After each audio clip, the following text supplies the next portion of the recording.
Hello dear viewers, in this video lecture I am going to solve question number 5 of exercise 6.2.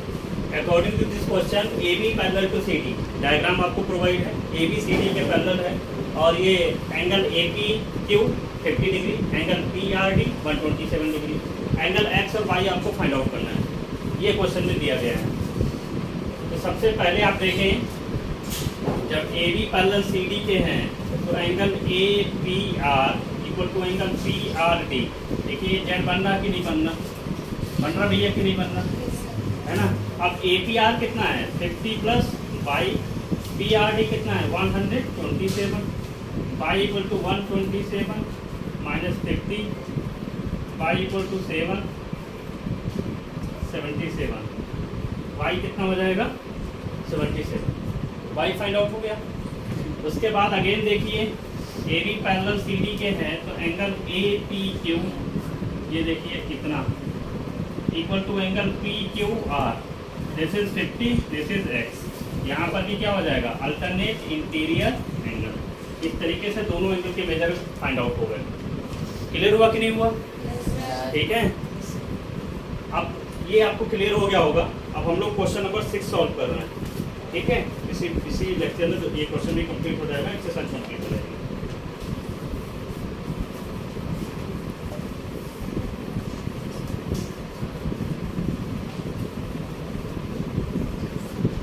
Question number 6, इसमें कहा गया PQ and RS are two mirrors.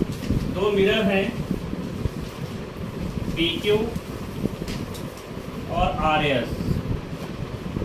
Mirror तो जानते ही होगे, रोज देखते होगे तुम लोग, अपना बाल सही करते होगे तुम। PQ RS दो मिरर्स हैं और एक रे इंसिडेंट हो रही है, ये AB। तो इसको B पे टच करें फिर रिफ्लेक्ट हो जा रही है, फिर C पे आ जा रही है, फिर यहाँ से फिर रिफ्लेक्ट हो रही है D पे जा रही है। ये कंडीशन हो रही है। तब आपसे कहा गया है prove that AB parallel CD।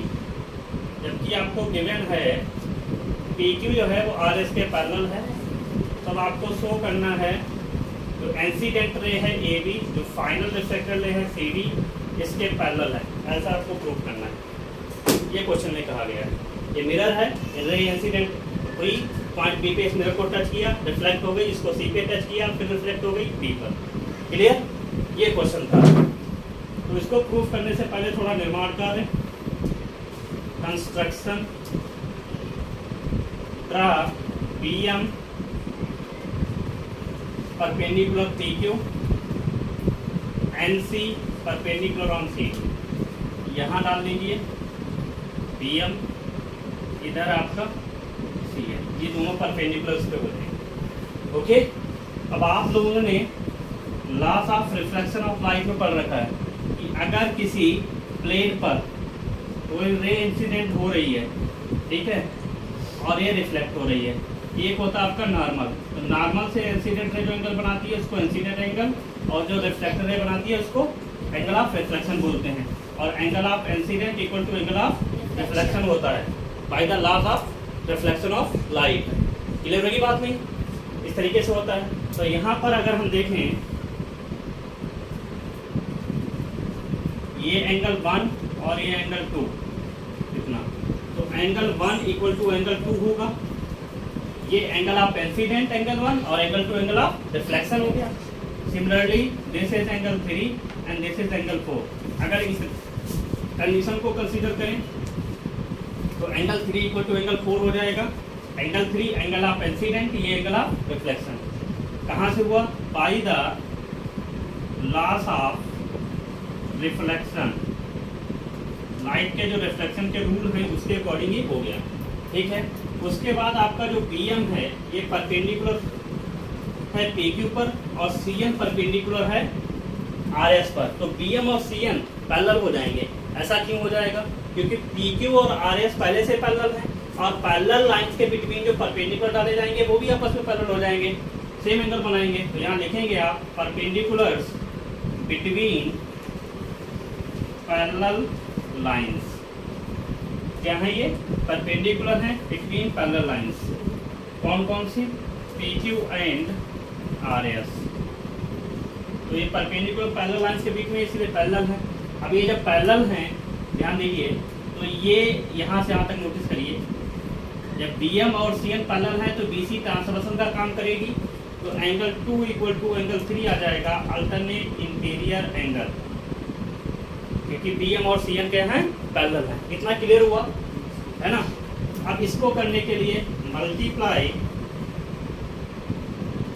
By 2 on both sides, दोनों तरफ प्रोडक्ट कर देंगे 2 से, 2 time angle 2 equal to 2 time angle 3, ये आ जाएगा। अब 2 टाइम एंगल 2 को एंगल 2 प्लस एंगल 2, इसको एंगल 3 प्लस एंगल 3 राइट कर सकते हैं। अब यहाँ से इक्वेशन 1 से देखिए एंगल 2 एंगल 1 के बराबर है, यहाँ से देखिए एंगल 3 एंगल 4 के बराबर है। ये चीज़ हमने कहाँ से यूटिलाइज की, फ्रॉम इक्वेशन 1, ऐसा हमने किया। अब एंगल 1 और 2 प्लस करने पर कितना बन गया, एंगल ABC बन गया। एंगल 3 4 प्लस करने पे क्या बन गया, एंगल BCD बन गया। अब अगर हम इस AB लाइन को ध्यान से देखें, ऐसे देखिए, तो AB और CD दो लाइनें हो गई, BC इनके क्या हो जाएगी, ट्रांसवर्सल हो जाएगी। तो ये देखिए ध्यान से, ये क्या बन रहा है, पूरा Z बन रहा है। तो आप लिखेंगे since pair of alternate interior angle, ये दोनों अल्टरनेट इंटीरियर एंगल हो गए, are equal, therefore AB is parallel to CD, यही हमें प्रूव करना था। क्योंकि इन दोनों लाइन के केस में अगर इसको हम इधर बढ़ा दें, इसको इधर बढ़ा दें, तो ये दोनों लाइनें हो गई और ये Z बना रही है, तो ये ट्रांसफर काम करेगी। तो ये दोनों एंगल इसके इक्वल आ गए, तो अल्टरनेट इंटीरियर इक्वल है, इसलिए AB पैरेलल टू CD, ये हमारा प्रूफ हो गया। आई होप आपको दोनों क्वेश्चन क्लियर हुए होंगे। अगर वीडियो अच्छा लगा तो कमेंट कर दें। Thanks for watching.